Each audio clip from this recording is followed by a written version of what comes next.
kulanti wanaagsan khiyaaray meel kastoo aad dunida ka joogtaan dood live oo hadda ka socoto baarlamaanka Ingiriiska ayaa cunaqabateyn markii ugu horeysay waxa la saaray labada wasiir ee ugu xag jirsan xukuumadda Israa'iil ee shacabka reer Falastiin jiif iyo joog iyo hooy iyo nabad intaba u jiiday oo barakicintooda iyo dhibaatadooda iyo weeraradooda habeen iyo maalin u taagan aan qarsanin waa wasiirka maaliyadda Smotrich iyo wasiirka kale ee markaas national security la yiraahdo ee Bank and Gvir waxa uu yahay sida aynu ognahay horan idin kugu soo deynay maxkamad Israa'iil ku taala ayaa hadda ka hor xukun ku riday dambina ku heshay inuu yahay nin argagixisa wasiir noqday caalamka meel ay ka dhacday ma jirta ayay dadku leeyihiin waqtigan dhow la xasuusto si kastaba ha ahaatee haddii aad shaashadan hadda aad daawanaysaan dhinaceeda midigta meesha u hooseysa aad aragtaan waxaad arkaysaan barnaamijkan inuu live yahay doodaanu hadda ay socoto oo aniga idinkuba isku mar ayaanu arkaynaa haddaba waynu sii daynaynaa sida loo cunaqabateeyey qodobada waaweyn oo ka hadlay ayaanu arkaynaa inkastoo iyadoo qoraal aan akhriyey haddana waatan iyadoo video waa war aad iyo aad u weyn isla mar ahaantaasna dadka qaarkood ay dhaliilayaan ay leeyihiin waa too little too late waa in yar oo waa damba timid goor xeer iyo fandhaal kala dhaceen meesha dadna ay leeyihiin tilaabadan inay boqortooyadu qaadato waa arrin aad iyo aad u weyn oo horay arrintaan uma dhicinin oo markaas sidaan oo kale in labadan nin ee xag jirka la saaro cunaqabateyntan gaar ahaan labadii sane ee Israa'iil qiimaha isdaba jooga ay Gaza ka waday ma aysan dhicinin kuwii hore ee dhalinyaro yaryar ayaa markaa cunaqabateyn la saari jiray oo aan waxba ahayn laakiin wasiirada markay soo gaadho arrintu waji kale ayay yeelatay waatan doodii soo dhawaada fadlan la wadaaga muuqaalkan saaxiibadiin si ay dad fara badan warkaan muhiimka uu gaaro waa kan haddaba wasiirka bariga dhexe u qaabilsan boqortooyada Ingiriiska Hamish waa kala soo hadlaya baarlamaanka soo daa Incitement to violence, extremist rhetoric, comes not just from an uncontrolled fringe, but from individuals who are ministers in this Israeli government. We must hold them to account and protect the viability of the two-state solution. waxa uu yiri barakicinta iyo colaad abuurista kama imaanaysa shakhsiyaad aan markaas culays iyo miisaan lahayn waxa ay ka imaanaysaa xukuumadda wasiirro ku jira waxaana laga go'an in aynu tilaabo ka qaadno oo aynu la xisaabtano xukuumadda Israa'iil kor iyo hoos ayaynu ugu sheegnay inay nimankan wax ka qabtaan halista ku wada noolaanshaha nabadda iyo wadajirka iyo markaas inay shacabka reer Falastiin ay ayatiinkooda u tashtaan Israa'iilna ay markaa nabad ay kula wada noolaadaan oo occupationka la qaado oo Falastiin ay xor iyo gobonnimo ay ku noolaato Israa'iilna nabad iyo gobonnimo ay ku noolaato darisna noqdo labadan nin oo halis ay ku yihiin ayuu leeyahay warkaas waa war weyn Doontii Gaza u socotay ayaa dhul gariir samaysay ayaa la leeyahay caalamka oo dhan oo markaas dawlado fara badan ayaa haatan kacay isla mar ahaantaasna waxa la leeyahay gabadhaas ayaa arrintan mas'uulka ah laakiin xaqiiqatan arrintaanu waa arrin laga soo shaqeeyay oo ka horeysay gabadhan iyo doonta kana weyn weeyaan kana miisaan iyo culus badan macnaheedu maaha waxay samaysay inay yar yihiin barnaamij dhan baan kaga diyaarinay iyadoo waraysi lala yeeshay kama raba inaan ka hor dhaco waa kan So today we are sanctioning Bezalel Smotrich and Itamar Ben-Gvir. sidaas awgeed maanta waxa aynu cunaqabateyn saaraynaa labada wasiir oo aynu soo xusnay waa maqlaysaan baarlamaanka labada dhinacba hal mar ayaa loo riyaaqay arrintaas waa la isku wada waafaqsan yahay mucaarad iyo muxaafid waa la isku waafaqsan yahay in nimankaa dadka laga qabto ummadda laga qabto midkood uu argagixisan yahay oo Israa'iil markaas maxkamad ay ku riday waa kan mar kale soo dhawaada waa maalin weyn We are acting alongside Australia, Canada, New Zealand and Norway, who have also announced their own measures today. These two men are responsible for inciting settler violence against Palestinian communities in the West Bank, violence which has led waxa uu yiri waxa aynu ku sidoo kale tilaabadan aynu qaadayno ayagoo tilaabo kale ayaguna qaaday Norway, Canada, New Zealand iyo Australia wadamadaasuna tilaabo kale ayay qaadeen mid walbaba waxaana muuqata in arrintan laga soo wada shaqeeyey oo markaas boqortooyada ingiriisku ay kusoo hoobanayaan wax walba maxaa yeelay in badan ayay ku celceliyeen boqortooyada ingiriisku saaxiibadeen ayaanu la kaashanaynaa sidaanu wax uga qaban lahayn cunaqabataynta la saaray shacabka reer Gaza xabadda aan joogsanaynin habeen iyo maalin barakicinta bahdilka weerarka iyo tacadiyadaha ka dhan shacabka reer Falastiin mana ahan ayuu ku leeyahay waxa Gaza ka dhacaya oo kaliya sida intaas iyo lamidana waxa ay ka socdaan daanta galbeed xaafado dhan xerooyin qaxooti oo dhan ayaa kumanaan kun oo Falastiiniyiin laga barakiciyay waxay yihiin aan la garanaynin oo ciyaal ah oo aan sharci qabta aan jirinin balse la leeyahay sharciga ayaa u helinayo waa gardarro garab haysata ayaa intay Falastiiniyiinta u tagaan habeen barkii guryahoodii ay gubayaan boqolaal kun oo sano halkaa ku noolaa kumanaan kun oo sano halkaa ku noolaa ilaa iyo berigii aadan la abuuray wixii ka dambeeyay halkaa ku noolaa oo ah markaas dad dhulkaas u dhashay sida to the deaths of Palestinian civilians and the displacement of whole towns and villages. This violence constitutes an abuse of Palestinians' human rights. waxa uu yiri weerarada lagu qaadayo in tacdiidaha loo geysanayo marka la isku soo xuraabiyo la isku keeno xuquuqul insaanka shacabka reer Falastiin arrin ka dhan weeye waxa lagu aadeynayaa dowladda boqortooyada Ingiriiska labadii sano ee weerarka uu socday waad ogeedeen wixii dhacay maxaad wax uga qaban weydeen siyaasaddu sidaas uma shaqeysa dowladda Ingiriiska uu difaaci maayo eedeymaha loo soo jeedinaya garba loogu leeyahay kuwa kale oo fara badan in loo soo jeedsho way tahay haddana waxa ay qabtaan in la sheego weeye siyaasaddu siyaabo diblomaasiyadda wajiyo fara badan bay leedahay oo istaabiye fara badan bay soo mareen hadalkiisa ay laga dareemayaan laakiin waxaa noo soo socday khiyaaray xildhibaan ka mid ah xildhibaanada oo muddo dheer u ololeynayay shacabka reer Falastiin oo yiri 200 iyo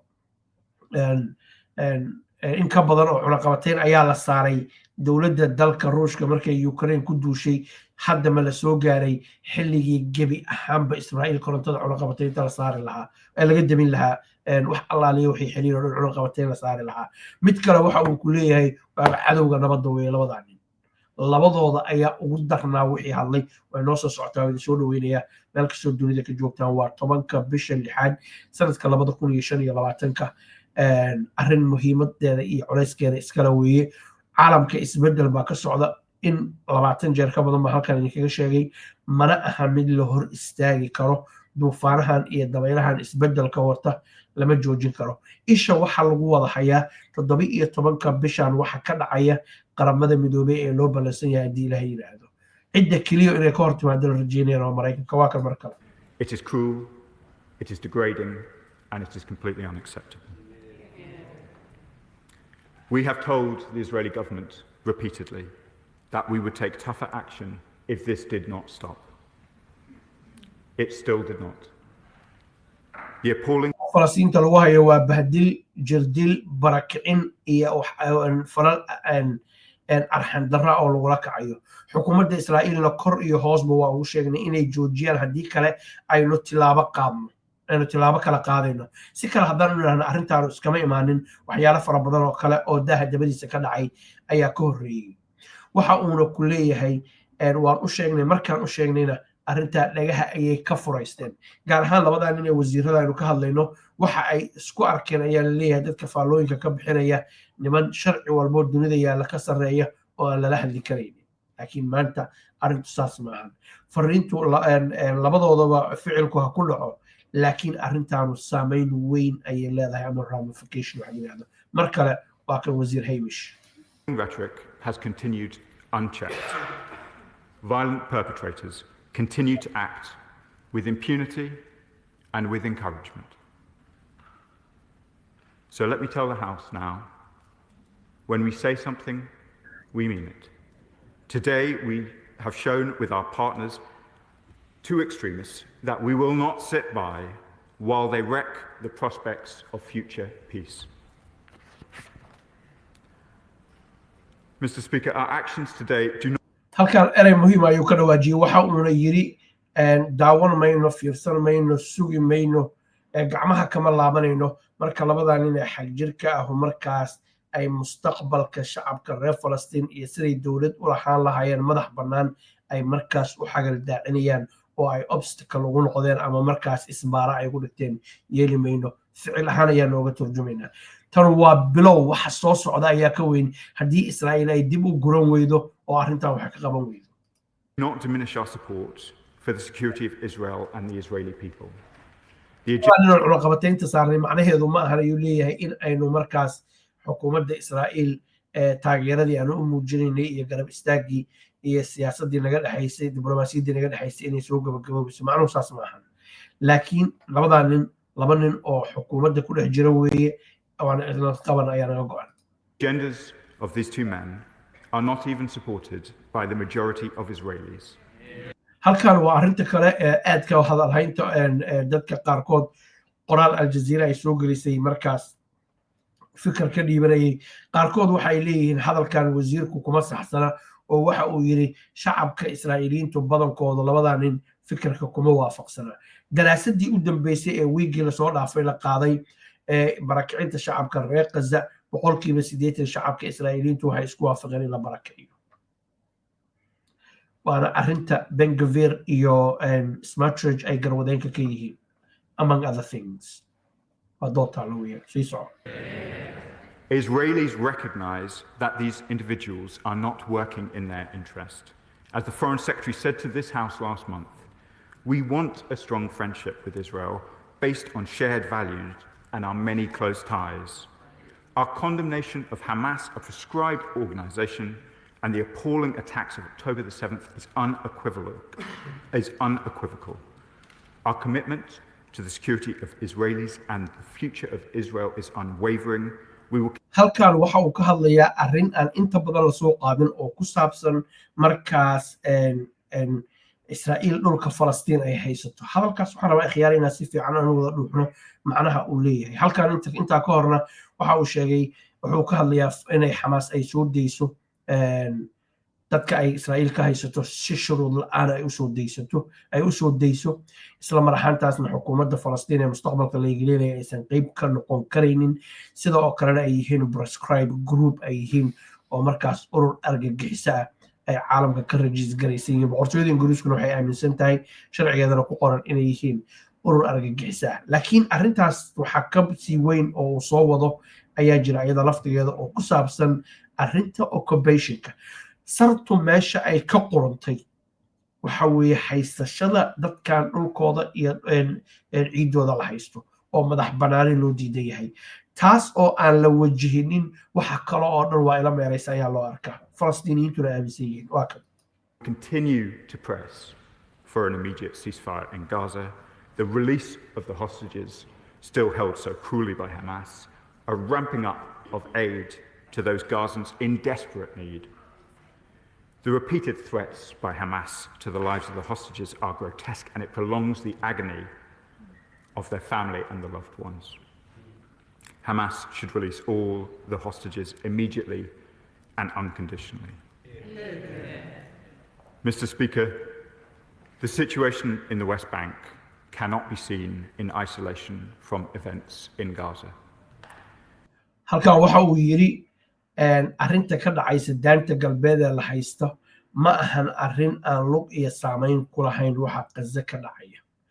halkan khiyaaray hadalkan culayska uu leeyahay waxa ay tahay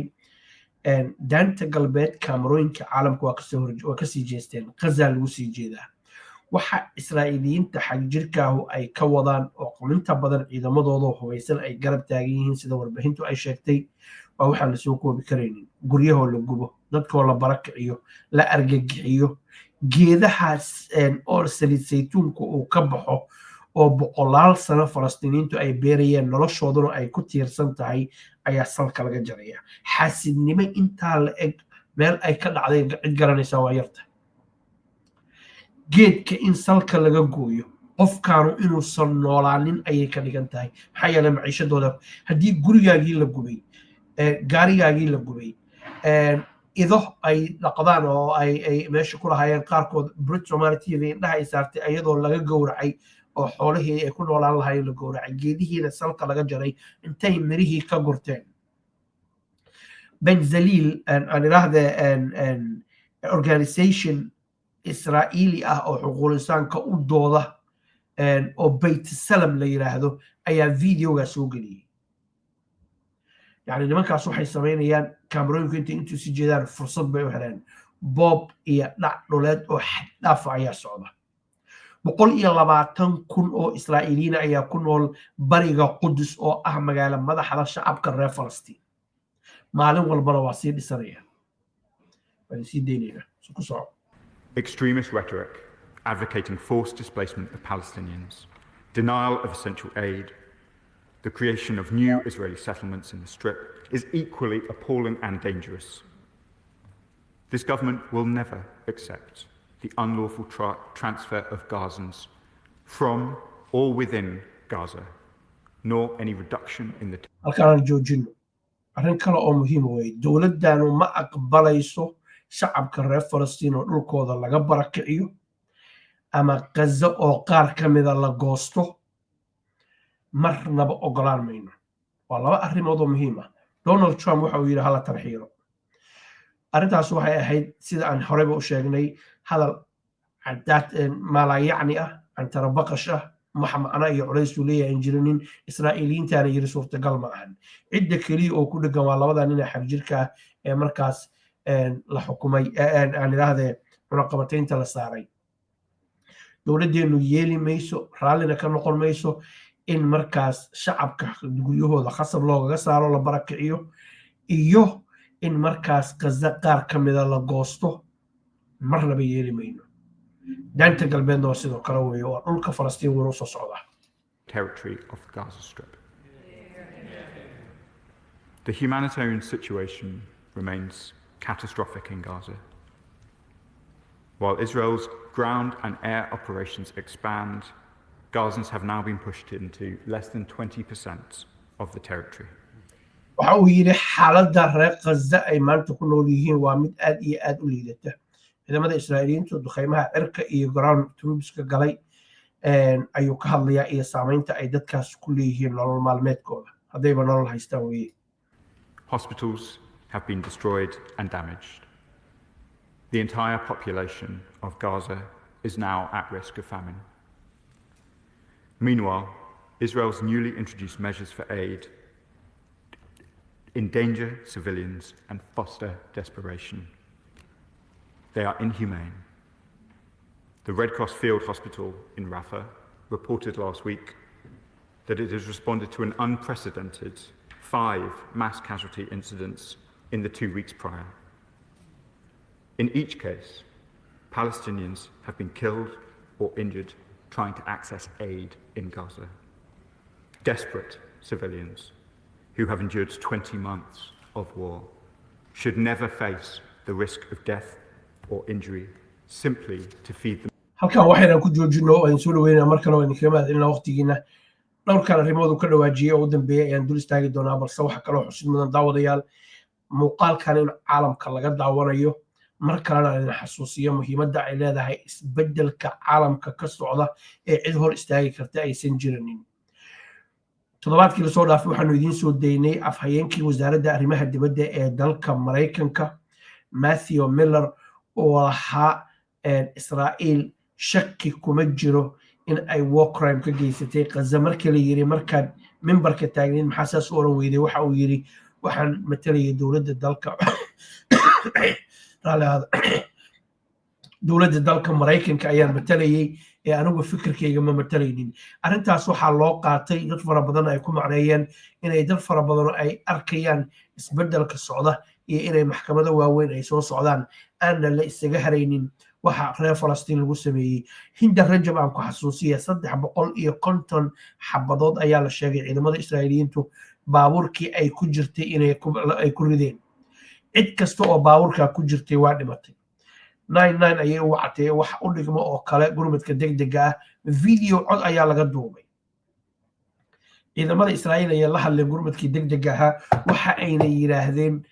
ambulance baanu soo diraynaa ee ogolaada in jidka soo maraan ambulance-kii bay soo socota rasaastii waa socota labadii nin ee gurmadka degdega caafimaadka ahaa dhagtay dhiiga u dareen iyo gabadhii yarayd hinda rajab ayaa la yiraahdaa 6 sano ayay jirtay quruxdeeda haybadeeda iyo dhibaatada loo geystay waxaad sawirataa oo keliya ehelkaagii qaraabadaadii oo rasaaso ku socoto oo gaari aad ku dhex jirtid 6 sanana aad jirtid oo mid walba mayd uu yahay dushaada ay ku wada daateen marka cid walba waxay rabtaa ayaa leeyahay in la iska fogeeyo Israa'iil iyo waxa ay geysanaysa ayaa la leeyahay oo cidnaba rabta dadkana qaarna waa dad ay daacad ka tahay oo muddo dheer arrintan u taagnaa sida xaatanba noo soo socota themselves and their families. We need further action from the Israeli government now to lift all restrictions on aid, to enable the UN and aid partners to do their work, to ensure food and other critical supplies can reach people safely wherever they are. We will continue to support the UN and other trusted NGOs as the most effective and principled partners for aid delivery. dowladda Mareykanka groupka ay keento hadda macaawinada ay qiiminayaan leeyahay maalin walba dadka rasaasta ku fura ayagii ciidamada Israa'iiliintu ay ku furaan 50 baa la dilay 40 baa la dilay 30 baa la dilay 3 biloodna gaajo lagu hayay ayuu toos uga soo horjeedaa hadalkiisa ereyadiisa hore waxa ku jiray shacabku inay macaluul qarka u saaran yihiin xilli qaramada midoobay ay sheegeen in ay 57 caruur macaluul ay u dhinteen sawirada waad aragteen ilmaha yararka saqiirka ee lafaha noqday ee da'doodu 6 ama 7 ay jirtay una eg inay jiraan 2 iyo 3 midkood macaluul lagu dilay awgeed caalamkuna uu daawanayo waxaasoo cuquba oo laga galay barmageedadaas ma yeeraankaas waa arrin aan dhulka dhacaynin waana waxyaalaha haatan sababaya ayaa leeyahay isbeddelkan iyo guuxan inuu dhasho Greta Thunberg gabadha yartahay Sweden u dhalatay nafteedii ayay u biimaysay muuqaalkan kan xiga ayaan idinkugu soo dayn doonaa waraysiga lala yeelay iyo waxa ay kala kulantay Israa'iil oo aysan waxba ola harinin waxaan rabaa inaan waqtiga haatan loo baaqaamiyo oo markaas aan u gudbo su'aalaha qaarkood. And that continues to be the threshold for these sanctions that we'll keep under review. Liberal Democrat spokesperson Columna. Thank you, Mr. Speaker, and I also thank the Minister for advance sight of his statement. I want to begin by welcoming the step taken by the government today to sanction the extremist ministers Ben Gvir and Smotrich. It is only right that they face consequences for their relentless calls for the forced dispossession of Palestinians, which have so egregiously undermined prospects for securing a just and sustainable peace in the region. My party leader was the first to call for these sanctions last February, when their extremist views were already clear. My only disappointment, therefore, is that the Conservatives refused to act when they had the chance to do so, and it has taken this government nearly a year to take this important step. wuxuu aad u soo dhaweeyay ninkan xisbiga Democratka ka tirsan liberalka ah waxa uu soo dhaweeyay cunaqabataynta la saaray iyo tacdiyada dadka ay ku hayaan iyo in mar hore loo baahnaa dowladii tan ka horeysayna ay hor istaagtay tan hadda joogta oo Hamish uu matalayana xisbiga shaqaalaha ama laborka la yiraahdana ay sanad ku qaadatay maanta meesha ay joogto inay joogto si kala haddaan u yiraahdo waxa uu leeyahay sanad iyo bar ka hor markaanu hadlaynay aan lahayn hal la qabta nimankan dhibaatada iyo tacdiyada ummadda ku hayay barakicinta hal la qabto maanta dadka inta lagama dhiman lahayn dhibaatadaas uma dhici lahayn xeerii fandhaal goor ay kala dhaceen ayaad hadlaysaa laakiin waa soo dhaweynaya oo caymo ma diido waa kan waxaan rabaa nin kala ka hormariyo oo kan ah ninkan ayaa culays iyo miisaan leh aanu dhageysan. We are coordinating with others. We have had direct discussions with a range of other partners, including the United States, about some of these questions. We have spoken to the Israeli government directly today. The Right Honourable Lady invites me to comment on the state of the relationship, to comment on the state. When we do disagree as profoundly as we do, then I'm afraid I have to say so both publicly and privately. halkaa waxa uu sheegay oo la weydiiyey xukuumadda Israa'iil iyo idinku ma isku kacsantiin waxa uu yiri si kasta oo hadalnay wax walba waa naga diideen aynu kula hadalnay marka waa inaan sheego anigoon jeclaan lahayn inaynu iskhilaafno inuu khilaaf naga dhaxeeyo waa wax cad oo muuqda weeye waana sababta keentay qaramada midoobay inay dowladda Ingiriisku aysan ka aamusanin codayntii ay u codaysay in xabadda la joojiyo 17 kale ay u codaynayso in xabadda la joojiyo iyo markaas Falastiin la yeelo waa kan xildhibaanka meesha bahashu ay u dhimato taabtay sida and that is what I have done. Thank you, Mr. Speaker.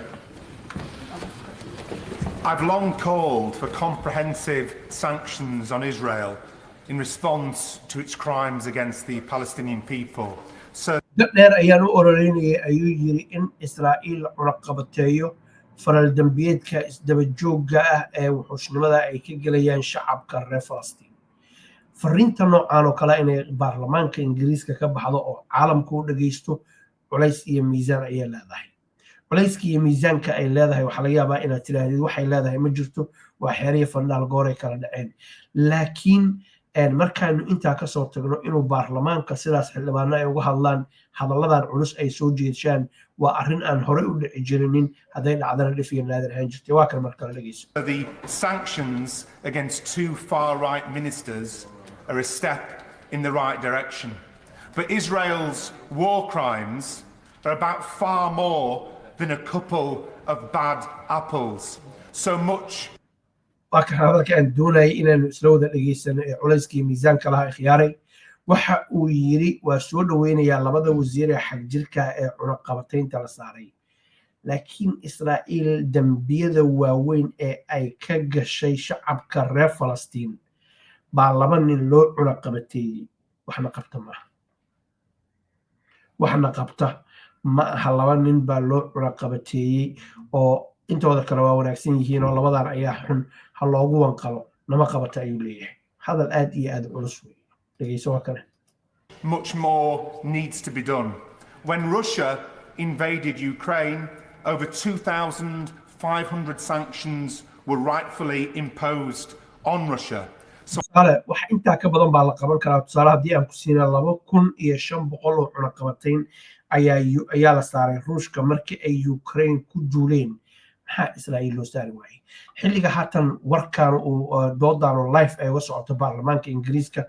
oo saacadda boqortooyada Ingiriisku ay tahay 7:45 daqiiqo ay tahay fiidnimo.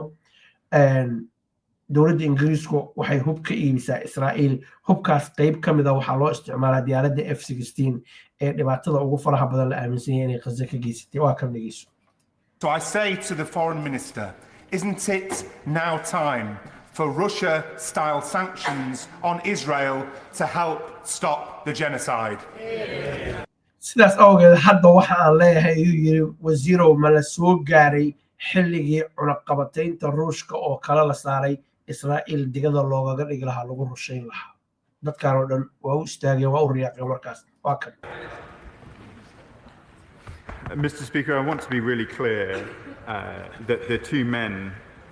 where we have announced sanctions today do not represent the majority of Israelis. There are so many connections between the UK and Israel, and we hear.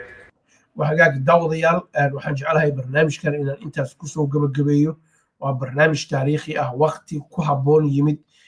haba soo daahay hadduu rabo in cunaqabateyn labadaa la saaray. waxaana muuqata dowladda Ingiriisku inay doonayso inay iska fogeyso Israa'iil iyo markaas faral dambiyeedka isdaba joogga ee baarlamaanka Ingiriiska laga sheegay warbaahinta ay sheegtay hay'adaha xuquuqul insaanku ay sheegeen oo Amnesty International ay ka mid tahay ay yiraahdeen waa live genocide ama waa xasuuq live u dhacayo oo la daawanayo oo live-ka waxay u leeyihiin haatan teleefoonadan maskaxda leh caqliga leh ee casriga ayaa wixii dhacaya soo duubayay. waagii horena waxaa la sugi jiray warbaahinta reer galbeedka oo mar walba markay Israa'iil timaado dhinac ka raran. waxaas TikTok iyo social media ayaa digada kaga dhigay ayaa la leeyahay oo cidubo war kama dhegeysato. si kastaba daawadayaal ha ahaatee Norman oo ah markaas nin asagoo laftigiisu Yahuudi ah in badanna u warareynaya Falastiin dood uu ka qayb qaatay ayuu waxa uu sheegay dadka Rafax waxa la isugu geynayaa waxa la rabaa markii Rafax la isugu geeyo gaajadu ay ka badato ay ku soo qamaamaan meesha yar galeyda lagu qaybinayo in la yiraahdo ciidamada Israa'iiliyiinta ayaa naftooda u baqay. sidaas awgeedna hub ayay ku fureen dadka rasaas ayay ku fureen oo waa self defense ama isdifaacayaan dabadeedna inay oo jabsadaan oo ay markaa Rafax dhinaca kale uga tilaabaan oo ay markaas saynay halkaas ku galaan ayaa lala raadinaya. waa ra'yigiisa weeye.